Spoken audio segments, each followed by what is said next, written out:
Everyone, কেমন আছো? রিয়াজ ব্লগে নতুন একটি ভিডিওর সাথে সকলকে জানাই অনেক ওয়েলকাম।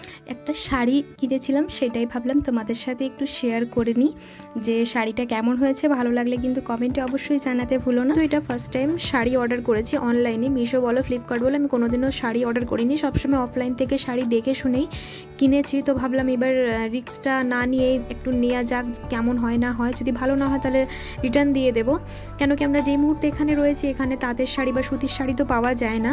তো ভাবলাম মাকে বললাম তো এবার একটু অনলাইনে একটু শাড়ি কেনা যাক, দেখা যাক কেমন। ভিডিও করতে করতে আমার কত বড় সর্বনাশ হয়ে গেল, আমার একদম ফেভারিট ট্রাইপডটা ভেঙে গেল।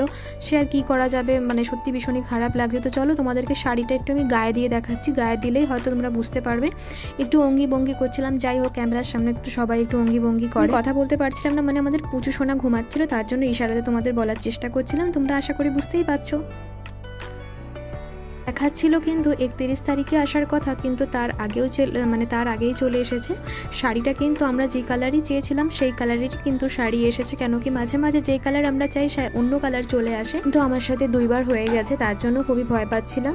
ভাবলাম যখন পুরোটাই শাড়ি খুলবো তখন তোমাদের সাথে একটু শেয়ার করে নিই শাড়ির ডিজাইনটা কেমন। সত্যি ভীষণই ভালো একটা শাড়ি এসেছে। 445 টাকা দাম নিয়েছে, এর দাম 445 টাকা নিয়েছে। কোয়ালিটিটাও খুবই সুন্দর। আর এইটা হচ্ছে আঁচল, মানে প্যারেট কালারের সাথে দিয়েছে একটা রেড কালারের আঁচল আর রেড ব্লাউজ। হ্যাঁ, রেড কালারেরই ব্লাউজ ছিল, আর এই কালারের সাথে রেড ব্লাউজটা জাস্ট দারুণ লাগছিল। শাড়ির কোয়ালিটিটাও ভীষণই ভালো ছিল। আমি তো ভেবেছিলাম হয়তো তেমন ভালো আসতেও পারে, নাও আসতে পারে, কেন কি অনলাইনে আমি 1-2বার অর্ডার দিই, আমার জিনিস ভালো আসেনি বলে আমি অনলাইন থেকে সহজে কিছুই কিনি না, মানে বেশিরভাগই আমি কিনিই না। কিন্তু এই দুটো শাড়ি কিন্তু ভীষণই ভালো এসেছে। এই যে দেখো গায়ে দিয়েছি, কতটা সুন্দর লাগছে দেখতে। প্যারেট কালার আর সাথে রেড কালারের আঁচল ছিল, আর বর্ডারটাও কিন্তু ভীষণ সুন্দর ছিল, আর খুবই সফট, পরে কিন্তু ভীষণই আরাম লাগবে। তোমরা যদি শাড়িটা নিতে চাও আমাকে কমেন্ট করো, আমি লিঙ্কটা কিন্তু অবশ্যই দিয়ে দেবো। দাঁড়াও তোমাদেরকে একটু শাড়িটা আমি খুলে দেখাচ্ছি। এই যে ওইটা হলো ব্লাউজ পিস, ব্লাউজটা কত সুন্দর লাগছে। ভালো, তোমাদেরকে শাড়িটাও আমি সুন্দরভাবে দেখিয়ে দিয়েছি। আজকে কিন্তু আমাদের খুবই একটু চটপটা, মানে ওয়েদারটা বেশ ঠান্ডা ঠান্ডা আছে, একটু চপ খেতে ইচ্ছা করছে, তাও বাঁধাকপির পাতার চপ খেতে ইচ্ছা করছে, তার জন্য আমি ডিপ্রেশন লেগে পড়লাম। এদিকে শাড়ি টাড়ি সমস্ত খুলে টেলে তোমাদেরকে দেখালাম, ওইগুলো ভাজ টাজ করে সুন্দর জায়গা মতো রেখে আসলাম। না, একটু পরে আমি ঝাড়টা খাবো। ঝাল খেতে ভীষণই ভালো লাগে, তার জন্য ভরে ভরে একদম পাকা লঙ্কা শুকনো লঙ্কা আমি কিন্তু কুচিয়ে দিয়েছি। এবার পেঁয়াজগুলো ভাজা হয়ে যাওয়ার পরে আলুগুলোও দিয়ে দিয়েছি, আর সাথে দিয়ে দিলাম 1 চামচ মতো, 1/2 চামচ মতো গরম মশলা। আর এই দিকে আমি কিন্তু গামলার মধ্যে বেসনটা গুলে নেব, বেসন আর চালের গুঁড়ো। বাঁধাকপির চপে কিন্তু আমি যে বাঁধাকপির উপরের পাতাগুলোকে কিন্তু আমি একটু সেদ্ধ করে নিয়েছিলাম, সেটা আমি দেখাতে ভুলে গেছি। এটা কিন্তু বাঁধাকপি পাওয়া যায় না, তাও মাঝে মাঝে একটা দুটো দোকানে বাঁধাকপি পাওয়া যায়, তো আমি একটা নিয়ে এসেছিলাম। কিন্তু এখনকার বাঁধাকপি এখানে ভালো লাগে না খেতে, মানে বাবা এনেছিল। তারপরে আমি উপরে যে পাতাগুলোকে বৌদি ফেলে দিচ্ছিল, ভাবলাম কি এর পাতাগুলো না ফেলে একটা কিছু জিনিস করা যায়, এমনিতে এখানে মানে কিছু খেতে ভালো লাগে না, তার জন্য উপরের পাতাগুলোকে আমি একটু নুন জলের মধ্যে হালকা সেদ্ধ করে নিয়েছিলাম। আর আলুর স্টাফিংটা তো তোমরা দেখেইছো, আলুর স্টাফিংটাকে হাতের মধ্যে একটু তেল মেখে নিয়েছিলাম যাতে এক অপরের গায়ে না লাগে।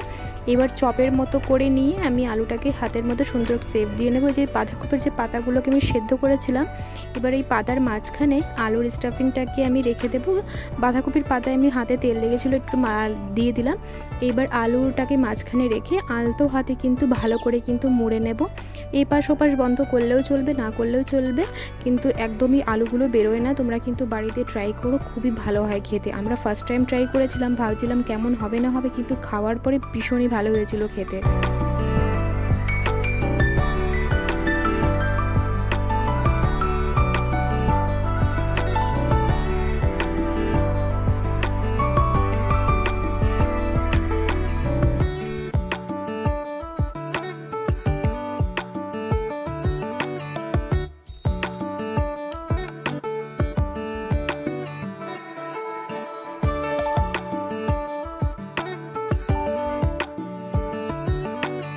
যে এদিকে আমার সমস্ত চপ কিন্তু বানানো হয়ে গেছে, কতটা সুন্দর লাগছে না দেখতে, মনে হচ্ছিল এমনি খেয়ে নিই, কিন্তু না, এমনি খাওয়া যাবে না। এবার আমি গরম গরম তেলে কিন্তু ছেড়ে দিয়েছি। আমার কিছু ভিডিও ক্লিপ ডিলিট হয়ে গেছে, আমার কেন কি আমার ফোনের স্টোরেজ এতটা ফুল হয়ে গেছে, প্রচণ্ড পরিমাণে ফোনটা হ্যাং করছিল, তার জন্য আমি ফোন থেকে অনেক ভিডিও ক্লিপ ডিলিট করে দিয়েছি। কিছু ছিল, সেটাও ভাবলাম কি তোমাদের সাথে একটু শেয়ার করে নিই। চলো এবার একে আমি গরম গরম চা আর সাথে মুড়ির সাথে খাবো। তো আজকের ব্লগটা আমি এখানেই শেষ করব। নতুন একটি ব্লগে আবার তোমাদের সাথে দেখা হবে। সবাই ভালো থেকো, সুস্থ থেকো, আসি তাহলে, টাটা।